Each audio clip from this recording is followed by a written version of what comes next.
mentioned, there's two main parts to our work. And just to give you a little bit of background, we specialize in working with churches. We're based here in Memphis, and we work in lots of different parts of the country. We work in the Mid-Atlantic and the Northeast. We're working in Oklahoma with another Catholic church now, as far west as Idaho.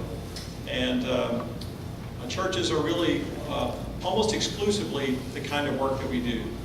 And it's really a privilege and an honor to get a chance to work with churches. It's not the easiest building type, but it's the most gratifying by far. And I'd like to introduce Jeff Holt, a project manager, who's worked diligently on the project, and Ann Lorenz as well, who has worked diligently on the project. Two very bright people who know a lot about architecture and a lot about the ministry. And Ann is a Notre Dame graduate, just as a little fun fact. As I mentioned, we start with programming. We go through a questionnaire. We have a series of meetings. We do a square footage analysis to figure out how many square feet you currently have and how you're using it. And I'll show you in just a moment, but you have about 18,000 and a few square feet.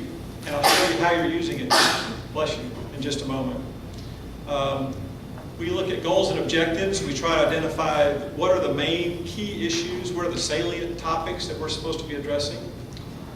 We look at a zoning code review to figure out what are your limitations with respect to the land.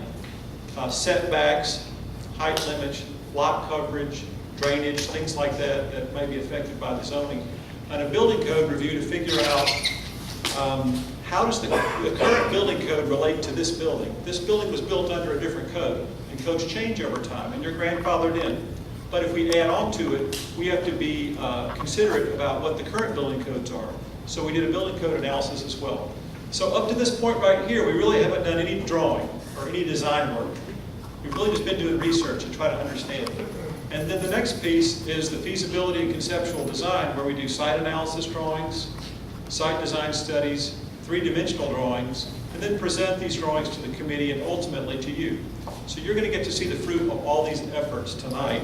And it really is not a very long presentation, but I'm going to show you sort of the summary. So Jeff is going to turn the lights out for me so you can see a little bit better. How's that? Is it better? Good, yes. Okay, great. All right, we use this. This is your existing floor plan. And we're right here in this fellowship space. And these doors right here are these doors right here. It's just to get you oriented. So you come in here through this main common area. The worship space is on the right. And we use a color coding method. The purple is worship-related space, which is your main worship space, your daily chapel, sacristy, and reconciliation are all worship-related spaces. The red is administration, so your offices are located right here in this corner. This tan color is a combination of both parish life or church life as well as Christian education. So the fellowship hall is located here with the kitchen and pantry and storage. There are restrooms. There's a library, religious education, and then classrooms. 6 little classrooms here that are actually very small, and a little nursery right here. Blue is circulation. So the light blue is circulation or hallways. And then the gray is just miscellaneous, which is mechanical spaces, janitor's closets, and things like that. So you have about 18,206 square feet total. And the program, after taking lots and lots of pages of notes and sort of cooking down the program into a very simplified manner, instead of showing you all those documents, I'm just going to sort of cut to the chase. Basically, you need worship space for about 30,000 square feet, almost 31. Christian education, about 6,700 square feet. And administration, you need a little bit more in the way of offices. You need about another 600 square feet for a total of 38,154. So you can see you're about 20,000 square feet short in your total program.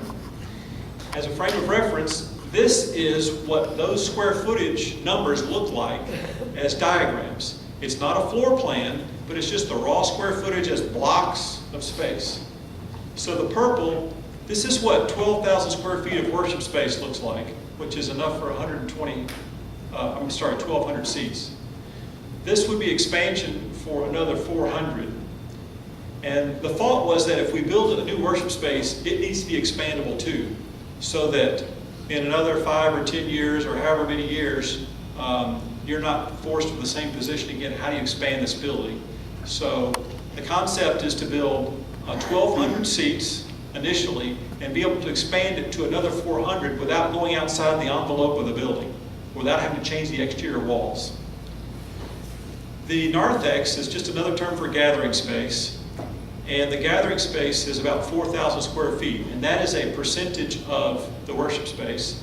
A daily chapel at 1,200 square feet, space for choir rehearsal, baptistry, restrooms, sacristy, some mechanical equipment room, and then some other miscellaneous spaces, reconciliation, audio-visual, presiders, vesting and servers vesting, and altar and sanctuary proper.